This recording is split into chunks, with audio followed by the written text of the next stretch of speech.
যাওয়া যাক তাহলে। ভাই পরিবেশটা খুবই ভয়ঙ্কর, জেলের হয়তো জেল থেকে বের হয়েছি এমন একটি পরিবেশ। তো সামনে যাওয়া যাক। এখানে কে মনে হয় না, মনে হচ্ছে আসলে কে, এখানে যাওয়া যায় নাকি দেখি। যাচ্ছে না, আবার ট্রাই করি। না, সিঁড়ি দিয়ে উপরে উঠে যাই। এই ও ভাই কে নামতেছে, ভাই ভুল নামতেছে ভাই। দরজাটা খুলে তাড়াতাড়ি তাড়াতাড়ি, লেট করতে সমস্যা হয়। বসে জায়গায় বসে বসে খোলামেলা আস্তে আস্তে কিনা এখানে নিচে দিয়ে যাইতে হবে, তাছাড়া কোনো উপায় নেই, বুঝতে হবে। তাড়াতাড়ি তাড়াতাড়ি লেট করে সমস্যা। ভাই দেখো বোটটা এভাবে এখান দিয়েও আসছে ভাই। তাড়াতাড়ি সিঁড়িতে উঠেই যায়, সিঁড়িতে উঠলে হয়তো আসতে পারবে না। খুব ভয়ঙ্কর হ্যাংলা পাত্রা ভূত।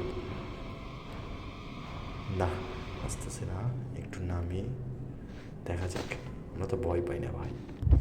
না, চলো উপর দিকে উঠা যাক। ভাই সাব ক্যা মারাত্মক লেভেলে ভূত ভাই। এখানে কি, এখানে ইঁদুর গর্ত একটা রয়েছে, ওই পাশ দিয়ে যাই। এটা হয়তো স্কুল মনে হচ্ছে। এটা কি আবার কার্টুন রাখছে। সামনের দিকে যাওয়া যাক। কি জানি ভাই, সব রক্ত আর রক্ত, কেমন জানি সব পোড়া পোড়া দাগ। এ ভাই